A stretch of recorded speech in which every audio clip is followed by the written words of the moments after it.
अस्सलाम वालेकुम नाजरीन। आज 5 मार्च 2026 है और दिन है जुमेरात का। आपने देखा होगा कि इमरान खान साहब और तहरीक इंसाफ के केसेस समाअत के लिए मुकर्रर नहीं किए जा रहे थे, लेकिन अब अचानक धड़ाधड़ केसेस लगना शुरू हो गए हैं। इसके पीछे पसे पर्दा अवामिल क्या है, असल कहानी क्या है, अंदर की खबर है क्या, ये केसेस अचानक क्यों लगना शुरू हो गए हैं, वो मैं आज की इस वीडियो में आपके सपुर्द करूंगा। सबसे पहले आज 5 मार्च को तोशाखाना 2 केस समाअत के लिए मुकर्रर है। जस्टिस खादम हुसैन सोमरो साहब आज इस केस की समाअत करेंगे और तहरीक इंसाफ एहतजाज कर रही थी कि इन केसेस को मुकर्रर करें, लेकिन नहीं किया जा रहा था और आज फिर समाअत के लिए उसे मुकर्रर कर दिया गया है। इसके अलावा 11 मार्च को जस्टिस आज़म खान साहब जो हैं अलकादर ट्रस्ट केस की समाअत करेंगे। गोया 11 मार्च को अलकादर ट्रस्ट केस भी समाअत के लिए मुकर्रर हो गया है। इससे आगे चले, 2 सालों से पेंडिंग तोशाखाना 1 फौजदारी केस जो है उसमें इमरान खान साहब ज़मानत पे हैं अलकादर केस में, और तोशाखाना 2 केस में इमरान खान साहब को वो जेल में है उसकी वजह से, और बहुत सारे केसेस और भी हैं। लेकिन तोशाखाना 1 फौजदारी केस में लतीफ़ कोसर साहब ने इमरान खान साहब की सेहत के हवाले से भी एक दरख्वास्त जमा करा दी थी, तो वो दरख्वास्त और मेन अपील भी दोनों तोशाखाना 1 केस में वो भी समाअत के लिए मुकर्रर हो गए हैं जस्टिस अरबाब ताहिर साहब। और इंटरेस्टिंगली जस्टिस अरबाब ताहिर साहब ने तो ये बयान भी, ये स्टेटमेंट भी दी है कि हम इसकी समाअत करेंगे और उस पर फैसला देंगे। और इससे पहले भी आपने देखा कि जस्टिस अफजल मजोका साहब ने 6 केसेस में इमरान खान साहब की अचानक ज़मानत कर दी। तो ये सब कुछ क्या हो रहा है जो सालों से नहीं होता था। जस्टिस सरफराज डोगर साहब को चीफ जस्टिस बने हुए 1.5 साल हो गया। तहरीक इंसाफ ने हर हथकंडा इस्तेमाल कर लिया, लेकिन वो केसेस समाअत के लिए नहीं लगा रहे थे।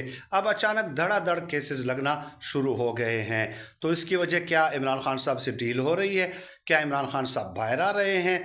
नहीं, इसकी वजह ये नहीं है, बल्कि ट्रैप किया जा रहा है। एक दाना डालने वाली जो बात होती है ना, क्योंकि इंटरनेशनली अब हालात क्या बन गए हैं। देखिए, ये जो केसेस धड़ाधड़ लगाए जा रहे हैं, तहरीक इंसाफ को और इमरान खान साहब को ये पैगाम दिया जा रहा है कि देखिए हमने आपके केसेस लगाना शुरू कर दिए, अब आपसे हम 3 चीज़ें मांगते हैं। एक चीज़ ये कि अफ़गानिस्तान के हवाले से जो हमारी पॉलिसी है उस हवाले से आप हमारे साथ सेम पेज पे आ जाएं, सेम पेज पे आपने आना है। इसके अलावा डोनाल्ड ट्रंप को, जो शहबाज शरीफ साहब ने जिस तरह खुशामद और चापलूसी के रिकॉर्ड तोड़े हैं और जिस तरह डोनाल्ड ट्रंप के गोद में जाके ये हुकूमत बैठ गई है, तो उस हवाले से भी इमरान खान साहब की सपोर्ट चाहिए। और इसके बाद जंग अगर फैलती है तो खलीजी ममालिक पे भी पाकिस्तान का एक मौक़िफ़ होगा। तो उस हवाले से भी अगर खलीजी ममालिक के हवाले से पाकिस्तानी हुकूमत का, इस्टेब्लिशमेंट का जो स्टांस होता है उस पर भी इमरान खान साहब तनकीद ना करें। यानी ये 3 चीज़ें हैं। अब सवाल ये पैदा होता है कि इन 3 चीज़ों पे इमरान खान साहब की सपोर्ट क्यों चाहिए? क्योंकि देखिए, अगर ये जंग 2 हफ्ते भी मज़ीद आगे बढ़ती है तो पाकिस्तान का ज़्यादातर डिपेंड जो था वो रेमिटेंसेस पे था, फॉरेन रिजर्व्स का। अब जंग तो खलीजी ममालिक में फैल चुकी है तो रेमिटेंसेस बहुत कम हो जाएंगी।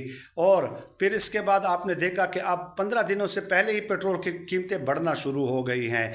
जब पेट्रोल और डीजल की कीमतें बढ़ेंगी तो महंगाई बेकाबू हो जाएगी। बिलीव में, अगर ये 2 हफ्ते जंग चलती है तो अगर ये देखिए रेमिटेंसेस भी कम हो जाएंगी, महंगाई भी बेकाबू हो जाएगी। इसके अलावा एक्सपोर्ट्स ऑलरेडी पाकिस्तान की कम हो रही हैं और इंपोर्ट्स बढ़ रही हैं। तो ये 3-4 फैक्टर्स हैं। देखिए, अब आवाम फिर कहाँ जाएगी? वैसे भी ये लोग जो है रिजेक्टेड हैं, वैसे भी आवाम में गैर मकबूल हैं, इंतहाई गैर मकबूल हैं, तो इनकी कबूलियत तो वैसे भी नहीं है। ऊपर से पेट्रोल, डीजल, महंगाई वगैरह ये चीज़ें अगर आवाम को बहुत ज़्यादा मुतासर करेंगी तो इनको इसलिए इमरान खान साहब की सपोर्ट चाहिए। फिर ये बयानियाँ बनाएंगे कि देखिए इस इशू पे, फ़लाँ इशू पे, फ़लाँ इशू पे तो इमरान खान साहब भी हमारे साथ हैं। यही वजह है कि इमरान खान साहब के जो केसेस हैं वो धड़ाधड़ लगना शुरू हो गए हैं। और अब अनकरीब इम्कान भी यही है कि शहबाज शरीफ साहब फिर शायद अमेरिका जाएंगे। तो डोनाल्ड ट्रंप से जो वादे, वही जो खुशामद, जो चापलूसी उन्होंने अंदर बैठ के मीटिंग में की है, तो डोनाल्ड ट्रंप तो भाई मुँह फट आदमी है, आपको पता है। वो तो जो कहता है वो ब्लंटली कह देता है तो वो शहबाज शरीफ साहब को अगर सामने बुलाए कि आए ना, आपने जो बंद कमरे में बातें मेरे मुतालिक कही हैं आप इधर कहें, तो वो तो फिर पॉलिसी स्टेटमेंट हो जाएगी पाकिस्तान की। तो अब इसके अलावा इसके पास कोई चारा भी नहीं है। शहबाज शरीफ साहब ने फिर कहना है, क्योंकि इसकी इमारत ही उसी बुनियाद पे कायम है। इसके अलावा क्या इमारत है, क्या स्टैंडिंग है, क्या मॉरल वैल्यू है मौजूदा हुक्मरानों की।